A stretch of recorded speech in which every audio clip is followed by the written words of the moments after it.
what's that to say about the spirit of your group to come back when you look dead and buried for a fair period of the game? Yeah, look, it was it was hard to take to be 2-0 down. I thought we played some good stuff tonight. We just lacking that final ball or that final decision in and around the box. But they're a good side. They punish you. They don't need many opportunities, and they got us on the counter attack quite a few times tonight. So but the boys responded well. That spirit and to come back the way that they did, it was fantastic. I think if we went another 4 or 5 minutes, we would have. I reckon we would have got a winner. Did anything change? Did you? I mean, you obviously changed the subs, but did anything actually? Did you sense that change coming? I guess. Look, it was. I think when Craig came on, it started to change a little bit. We started to get the ball out to him a little bit quicker, and then when we brought Mo on, it was again just to be a little bit more direct, put them under a bit more pressure at the back, and we're lucky enough tonight that the boys worked hard enough that we got the rewards that they deserved. Would you ever consider starting Mo and just seeing together? Look, yeah, we did that last year, once or twice last year. Depending on who we play against, yeah, we'd most definitely look at that. They're both young strikers that are learning their craft, and so at times when they play together, they just don't quite have that chemistry yet of the understanding of playing with two strikers. They've always, I suppose, in their junior careers, have always, only ever played with one striker, so it's a little bit different. But Mo was good. He was direct, and he's a handful. Just with both goals came from the same movement, and I thought they got behind Kalo too many times. That's my opinion. Why wasn't it ever blocked? Before that first goal. Yeah, look, yeah, we discussed it at half time. We wanted Josh to be closer to Naboo, but yeah, it just didn't work. I think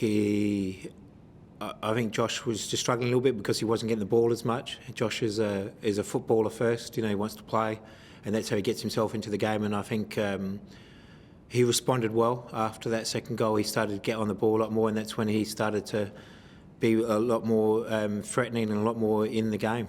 And I think that's something that he needs to work on in his game. That sometimes, when you're playing at left back, you can't always be on the ball, and you've got a job defensively first. You started really well. Yeah, the first 25, 30 minutes I thought we were excellent. We just didn't get that goal. That's something that we need to. Well, it's something that we're working on, and it's something that we have to keep working on, because it happened a lot last year. And it's already happened twice this year. We've only played 2 games like last week in Perth. We should have been 2 or 3-0 up. And again tonight, I think that first 25 minutes we needed a goal for the work that we did. Just that equaliser, was that instructions from you to keep pressing, because that they're always going to play the short ball out, and perhaps maybe Glover shouldn't. But yeah, look, I think that's the way that I want to play. It's always pressing. We always want to press, and I think tonight our pressing was excellent. Melbourne City are normally a side that passes the ball a lot out of defence, and tonight they played a lot of long balls. Didn't really do their normal build-up play that they normally are well known for. So I think that's credit to our boys with their pressing, that they force them to go a lot more direct than what they normally would. Have they got the best front three in the A-League? Yeah, I said that in my press conference the other day. When you've got 3 Socceroos in your front three, in it playing in the A-League, I think it's fantastic for the support and the neutral supporters to come and see those 3 players, because they are, top quality players. And you saw that tonight with that second goal that Naboo scored. That's a world-class goal, and that's, I suppose, the benefit of Melbourne City having 3 players like that they don't need many opportunities to punish you. I think about 11 years ago, I think that was the last time Leggy played in Adelaide, and it was Gold Coast United. And Shibs actually beating Adelaide United back then. How much has he improved in that 11 years? Oh, look, Matthew has always been an outstanding player, and he's shown that for as you say, 11 years. Those 11 years that he's been playing for the Socceroos, I think he's in the last 10 years he's most really been in our top 3 Socceroos. He's been tremendous. I think he's had a fantastic career, and it's good to see that he's still at the top of his game, and I suppose he will give Melbourne City a lot this year, which is disappointing. It would have been nice for him to come back to Adelaide. And last year you spoke a lot about the finishing being an Achilles heel to the team. Are you just kind of hoping for that 2-3 week stretch where the team starts to score?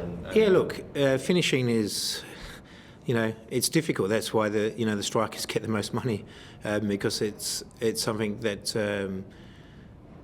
is difficult under pressure, to have that control and that focus to keep your calmness and finish the ball. We do a lot of work on finishing. Myself being an ex-striker, a lot of our training session, there's a lot of shooting, a lot of finishing, and we discuss how we want the players to finish. But generally, players, when they get to this level, they've already got those habits on finishing, and it takes a while to change those habits to what I want them to, how I want them to finish. I was surprised as well about the way City approached by going longer. Do you think that was almost a conscious effort by them to do that? Yeah, look, I suppose that's another string to their bow, isn't it? They've got 2 great wide players, and if teams are pressing you high, you're going to play to the wide players. And that's something that we were aware of, and we just didn't deal with it well enough tonight. So it's something that we need to maybe improve on.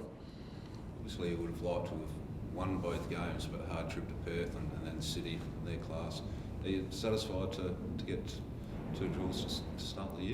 Yeah, look, it's as a coach, you always want to have the 3 points, but on the balance of both games, you'd have to say coming away with a point in both games, you'd take it.